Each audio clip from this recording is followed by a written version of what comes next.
सतगुरु परम निधान, ज्ञान गुरु ते मिले। सतगुरु परम निधान, ज्ञान गुरु ते मिले।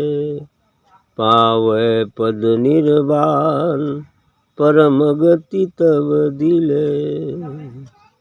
पावै पद निर्वाण, परम गति तब दिले।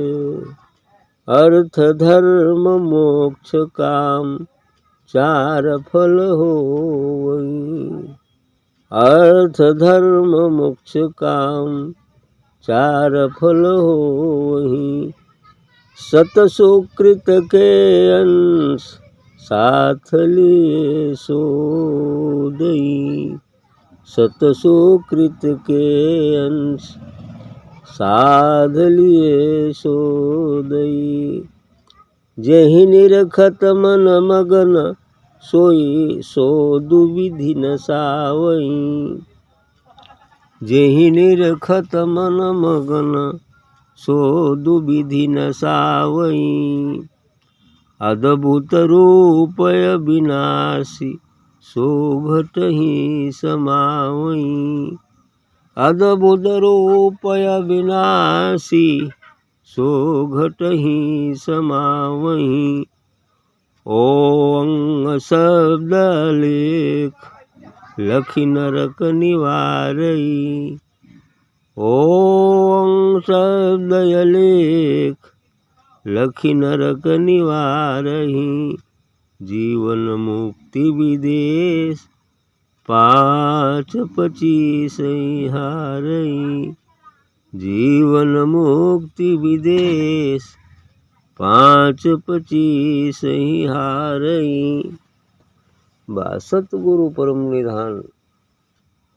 सतगुरु परमानंद स्वरूप है, परम निधान है, परम दाता है। कह रहे हैं कि सतगुरु परम निधान, ज्ञान गुरु ते मिले। वो परम निधान है और ज्ञान हमें गुरु से ही प्राप्त हो सकता है।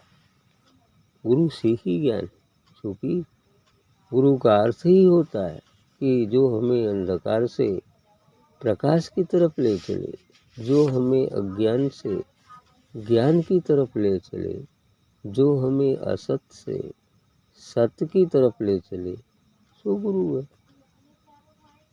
तो इस तरह से गुरु तो ज्ञान तो गुरु से ही संभव है। पावै पद निर्माण, परम गति तब लय। सच्चा गुरु यदि मिल गया है तो उसके बताए मार्ग से चलने से हम उस निर्वाण पद को प्राप्त कर सकते हैं।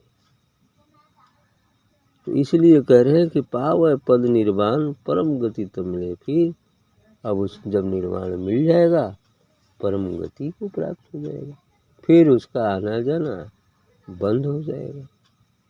तो पावै पद निर्माण, परम गति तब दिले, तब उसे परम गति प्राप्त हो जाती है। अर्थ धर्म मोक्ष काम, चार फल हो। इस संसार में चार फल है, अर्थ धर्म काम और मोक्ष, जिसमें मोक्ष सर्वश्रेष्ठ है। जिसे मोक्ष मिल गया, यदि ये तीनों नहीं भी मिले तो सब मिल गया। और यदि ये तीनों मिल जाए लेकिन मोक्ष न मिले, कुछ भी नहीं मिला। सीधी सी बात। यदि मोक्ष मिल गया और ये तीनों न मिले तो कोई फर्क नहीं पड़ता। उसका असली काम, मानव जीवन का जो लक्ष्य था, वो तो पूरा हो गया। लेकिन यदि तीनों मिल जाए और मोक्ष न मिले, फिर अधूरा है, फिर आना जाना तो लगा ही रहेगा। इसलिए चार पदार्थ हैं। इसलिए कह रहे, यानी जो अन्न की विशाल राशि को प्राप्त होता है तो उसमें तो दाने है ही है। जो अग्नि की विशाल राशि को प्राप्त होता है तो फिर उसमें अग्नि की चिंगारी तो है। जो जल की विशाल राशि को प्राप्त हो जाए तो उसमें बूंद तो है ही। अर्थात जो इस मोक्ष को प्राप्त हो जाए अर्थात अपने निज स्वरूप आत्मा और परमात्मा का अनुभव कर ले तो उसमें संसार तो ही है, सब कुछ तो उसी में है, उससे बाहर कहाँ है। फिर वो परम आनंद में। अरे भूख को शांत करने के लिए 2 ठो रोटी चाहिए, कहीं से मिल जाएगा, क्योंकि विधाता तो सबको देने के लिए तैयार ही, तो कहीं से मिल जाए, बस यही बात। हाँ, यदि प्रारब्ध में जो है सो मिलेगा ही मिलेगा, इस पर तो अटल विश्वास रखना चाहिए। यदि जो प्रारब्ध में नहीं है उसको लाख कोशिश के बावजूद भी कहाँ प्राप्त कर पाते, तो यही साथ प्रारब्ध में यदि है तो निश्चित मिलेगा, लेकिन ठीक अपने समय पर मिलेगा। जेहि निरखत मन मगन सो दुविध न सावे, जिसको देखने से यह मन आनंदमय हो जाता है, फिर उसके प्रति जो दुविधा है उसे मिटा दो। जेहि निरखत मन मगन, जिसके निरखन देखने मात्र से ही ये मन शांत हो जाता है, आनंदित हो जाता है, तो सो दुविध मिटाए, इसलिए उस दुविधा को मिटाकर एकत्व में आ जाओ। अद्भुत रूप अविनाशी सो घट ही समाए, आगे डायरेक्ट कह रहे हैं कि वह जो अद्भुत रूप है वह अविनाशी है, और आत्मा व परमात्मा ही अजर अमर और अविनाशी है, और वह अविनाशी जो कभी नष्ट नहीं होता वो हमारे अंदर ही, कहीं दूर भी नहीं है, अंदर ही है, बिल्कुल एडजेसेंट, बाहर भी है भीतर भी है, कहीं दूर नहीं है। इसलिए कह रहे हैं कि अद्भुत रूप अविनाशी सो घट ही समावही, वो घट में ही विराजमान है, घट में ही समाया हुआ है।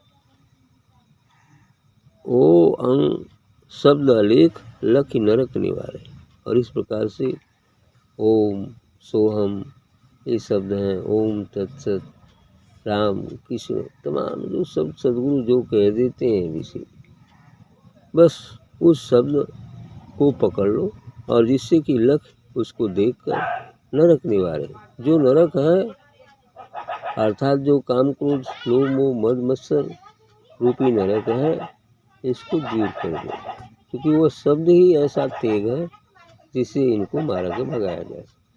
तो शब्द ही ऐसा धनुष है, बाण है, जिससे इनको मारकर भगाया जा सकता है। जीवन मुक्त विदेश 5-25 ही हारे, और इस तरह जीवन मुक्त होकर हम उस अपने देश चले जाएंगे, है ना। हम तो इस विदेश में रह रहे हैं, लेकिन यदि ये अवस्था प्राप्त होती है तो हम अपने देश को प्राप्त हो जाएंगे। 25 ही हारे, 5-25 हारे, लेकिन ये 5 और 25 पंचमहाभूत, 25 प्रकृतियाँ, 3 गुण, ये जो है छोड़ दें, इसमें होते हुए इनसे संबंध न रहे, फिर मुक्त ठीक।